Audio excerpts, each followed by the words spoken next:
آپ چاہے جو بھی کہیں، میں یا تو مستقل طور پر پاکستان آ جاؤں گا یا پھر زبیدہ میرے ساتھ جائے گی۔ یہ بات ہم سے نہ کہیں دیور جی، اس کو بھابھی نے حلف لیتے ہوئے کہا۔ ہم نے کون سے آپ کے پیروں میں بیڑیاں ڈال رکھی ہیں؟ اجازت لینی ہے تو اپنے اماں ابا سے لیں، ہماری طرف سے اجازت ہے۔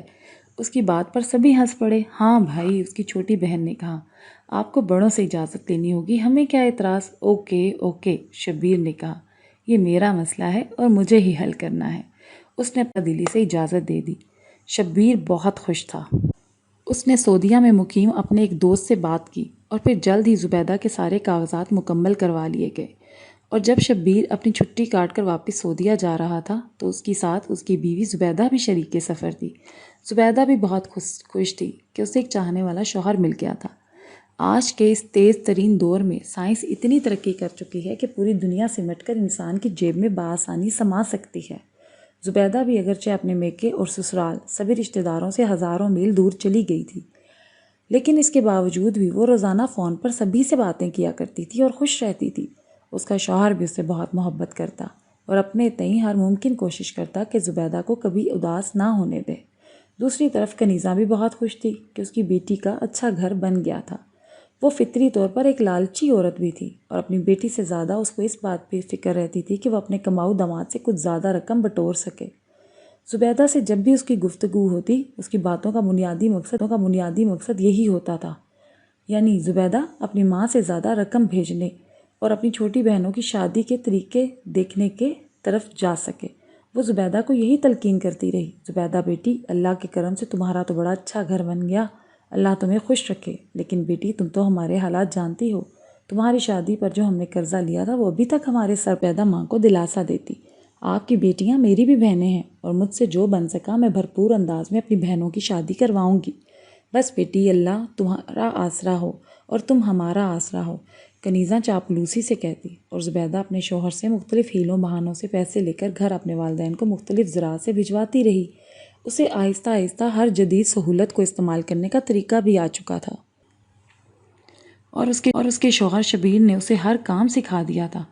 ایک مرتبہ جب شبیر کے علاقے کا ایک اور لڑکا عارف، جو کہ شبیر کے ساتھ ہی کام کرتا تھا اور کبھی کبھی شبیر کے ساتھ اس کے گھر بھی چلا جاتا تھا، عارف جب چھٹی پر پاکستان آ رہا تھا، زبیدہ کی وجہ سے کنیزہ کو بھی عارف کے پاکستان آنے کا پتہ چلا، تو اس نے زبیدہ سے کہا، زبیدہ بیٹی، تم نے اپنی بہن کے لیے جوسر مشین لے رکھی ہے نا، وہ عارف کے ہاتھ بھجوا دینا۔ ٹھیک ہے امی جان، زبیدہ نے کہا، میں کوئی بندوبست کرتی ہوں۔ اور ہاں، شبیر کا تو پتہ ہے نا اس بات کا؟ کنیزہ نے پوچھا۔ نہیں اماں، زبیدہ نے کہا، میں آپ کی ہدایت پر حرف بحرف عمل کرتی ہوں۔ ہاں بیٹا، کنیز نے کہا، اگر اسے پتہ چلا کہ تم ہمیں مختلف چیزیں بھیجتی ہو تو ہر وقت تمہیں تانے دے گا اور اپنے احسان جتلاتا رہے گا۔ نہیں امی، میں اسے ہوا تک نہیں لگنے دوں گی، زبیدہ نے کہا۔ ٹھیک ہے بیٹا، کنیزہ نے کہا، اپنا خیال رکھنا۔ زبیدہ نے اللہ حافظ کہہ کر فون بند کر دیا۔ چند دن بعد عارف شبیر کے ساتھ ان کے گھر آیا تو شبیر نے کہا، زبیدہ، تم نے اگر کوئی چیز پاکستان بھجوانی ہے تو عارف کو دے دو، وہ وہاں جا کر دے آئے گا۔ نہیں، فی الحال تو ایسی کوئی چیز نہیں ہے، زبیدہ نے کہا۔ تو شبیر نے سر ہلا دیا، ٹھیک ہے۔ عارف جب ان کے گھر سے نکلنے لگا تو زبیدہ نے غیر محسوس طریقے سے اس کے قریب ہو کر کہنے لگی، عارف، پاکستان جانے سے پہلے مجھ سے مل کر جانا۔ عارف کے چہرے پر سوالیہ نشان دیکھ کر زبیدہ نے سر ہلا دیا تو عارف نے کہا، اوکے۔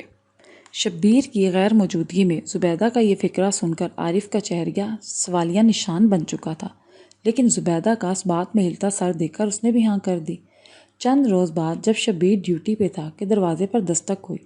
زبیدہ نے دروازہ کھولا تو سامنے عارف کھڑا تھا۔ اسے دیکھ کر زبیدہ دروازے سے ہٹ گئی اور عارف اندر آ گیا۔ زبیدہ نے دروازے کی کنڈی چڑھا دی۔ عارف شاید کسی غلطی فہمی کا شکار ہو گیا تھا کہ وہ اپنی باہیں پھیلائے زبیدہ کی طرف بڑھا۔ یہ کیا کر رہے ہیں آپ؟ زبیدہ نے حیرت سے کہا۔ تو مجھے کس لیے شبیر کی غیر موجودگی میں بلایا تھا؟ عارف نے پوچھا۔ تب زبیدہ کو سمجھ آیا کہ عارف کسی غلط فہمی کا شکار ہو چکا ہے۔ پاکستان بھجوانی تھی، زبیدہ نے وضاحت کرنا چاہی، لیکن اس کی بات ابھی پوری ہی نہ ہوئی تھی کہ ایک بار پھر دروازے پر دستک ہوئی۔ عارف کے ساتھ زبیدہ بھی چونک گئی۔ یہ کون آ گیا؟ اس نے خود کلامی کی اور پھر عارف کا ہاتھ پکڑ کر اندر لے گئی اور اسے کپڑوں والی الماری کے اندر چھپا دیا۔ دروازے پر ایک بار پھر دستک ہوئی اور ساتھ ہی شبیر کی آواز بھی آئی، زبیدہ، دروازہ کھولو، میں ہوں شبیر۔ اس وقت تک زبیدہ دروازے تک پہنچ چکی تھی۔ کیا بات ہے؟ دروازہ کھولتے ہی زبیدہ نے سوال کیا تو شبیر نے بتایا، دراصل آج صبح جلدی میں سائٹ سے متعلقہ ایک فائل گھر پر ہی بھول گیا تھا، وہی لینے آیا ہوں۔ باتیں کرتے ہوئے وہ اندر چلے آئے۔ اسی وقت زبیدہ کے پسینے چھوٹ رہے تھے۔ مختلف جگہوں پر ہاتھ مارنے کے بعد جب شبیر نے کپڑوں والی الماری کھولی تو اس وقت زبیدہ کمرے سے باہر جا چکی تھی۔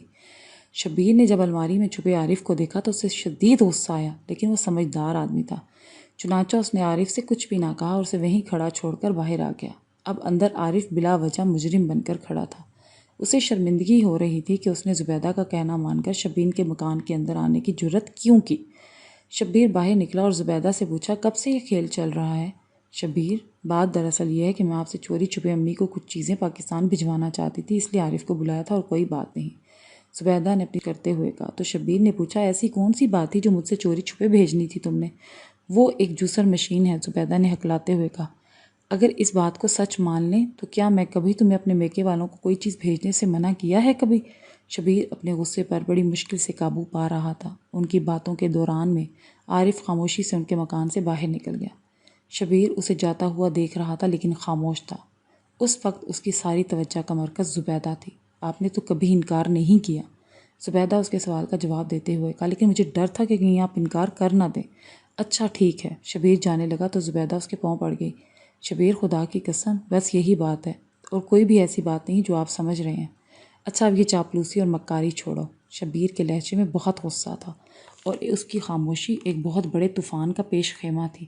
زبیدہ رونے لگی، لیکن اس وقت شبیر گویا پتھر کا ہو چکا تھا، جس پر کسی بھی بات کا کوئی اثر نہیں ہونا تھا۔ وہ خاموشی سے گھر سے چلا گیا۔ باہر نکل کر اس نے اپنے سسر کا نمبر ملایا اور رابطہ ہونے پر سلام کے بعد کہنے لگا، انکل، جوسر مشین کے علاوہ کوئی اور بھی چیز منگوانی ہو تو بتا دیں۔ کیا مطلب؟ ماسٹر اسلم سے چونکہ کنیزہ اسے سارے معاملات مخفی رکھتی تھی اور اسے اس بات کا قطعاً علم نہیں تھا کہ کنیزہ اپنی بیٹی سے کچھ لیتی ہے یا نہیں، اس لیے اس کا چونک جانا فطری بات تھی، لیکن اس درپردہ بات کا علم شبیر کو نہیں تھا۔ چنانچہ اپنے تے بڑے طریقے سے دودھ کا دودھ اور پانی کا پانی کرنا چاہتا تھا۔ چنانچہ ماسٹر اسلم نے اسے کہا، انکل، زبیدہ بتا رہی تھی کہ آپ لوگوں نے جوسر مشین کا کہا، اس لیے میں نے سوچا کہ اگر کسی اور کی ضرورت ہے تو میں وہ چیز بھی بھیج دیتا ہوں۔ نہیں بیٹا، ماسٹر اسلم نے کہا، ہم نے تو ایسی کوئی بھی چیز منگوانے کے لیے زبیدہ کو نہیں کہا۔ چلو ٹھیک ہے، شبیر نے کہا اور الوداعی کلمات کے ساتھ فون بند کر دیا۔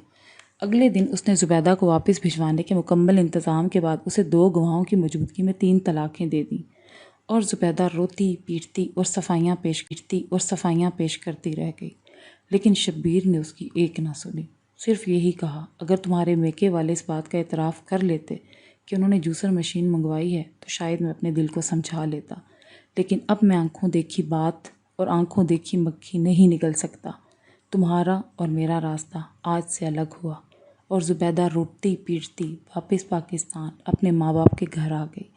بعد میں آہستہ آہستہ ساری بات واضح ہو گئی۔ تب کنیزہ کے ذہن میں یہ بات آئی کہ وہ اپنی دوسری بیٹی کو بیاہتے اپنی شادی شدہ بیٹی کو بھی طلاق دلوا بیٹھی، لیکن اب کیا ہو سکتا تھا؟ بس اب تو صرف پچھتاوے کی زندگی ہی رہ گئی تھی۔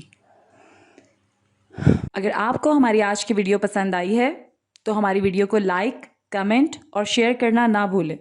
اس کے علاوہ اگر آپ نے ابھی تک ہمارے چینل کو سبسکرائب نہیں کیا تو ہمارے چینل کو سبسکرائب کر دیں اور ساتھ میں بیل آئیکن کو پریس کر دیں تاکہ ہر آنے والی ویڈیو سب سے پہلے آپ تک پہنچ سکے۔